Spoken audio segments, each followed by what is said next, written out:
రోజు మేమందరం కలిపి మన్యంకొండ శ్రీ లక్ష్మీ వెంకటేశ్వర స్వామి క్షేత్రానికి వెళ్ళాం. ఈ టెంపుల్ వచ్చేసి మనకి హైదరాబాద్ నుంచి 124 కిలోమీటర్ల దూరంలో, మహబూబ్ నగర్ నుంచి రాయచూర్ వెళ్తుంటే మన్యంకొండ అనే విలేజ్ లో ఉంటుంది. ఈ క్షేత్రం యొక్క విశిష్టత ఏంటంటే ఎటువంటి శిల్పులు చెక్కకుండా స్వామివారు స్వయంభూగా వెలిశారు. ఇక్కడ ఉండే కోనేరు ఎవ్వరూ తవ్వలేదు. దేవాలయం ఒక గృహలో ఉంది మరియు ఇది 3 కొండలపైన ఉంది. ఇదే ఈ ఆలయం యొక్క ప్రత్యేకత.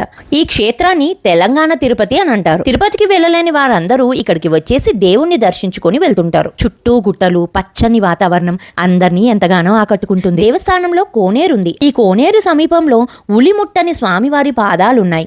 ఈ పాదాలు సమీపంలో గుట్టపై ఎంతో మంది మునులు ఇక్కడ తపస్సు చేసిన గుహలున్నాయి. ఇక్కడ మునులు తపస్సు చేసినందుకే ఈ ప్రాంతం మన్యంకొండగా పిలువబడుతుందని ఇక్కడ స్థల పురాణం. కొలిచిన వారి కొంగు బంగారమై విరాజిల్లుతున్న ఈ మన్యంకొండకు వెళ్లి అక్కడ గుట్టపై శ్రీ లక్ష్మీ వెంకటేశ్వర స్వామిని దర్శనం చేసుకుంటే తిరుపతికి వెళ్లిన ఫలితం దక్కుతుందని చెబుతారు.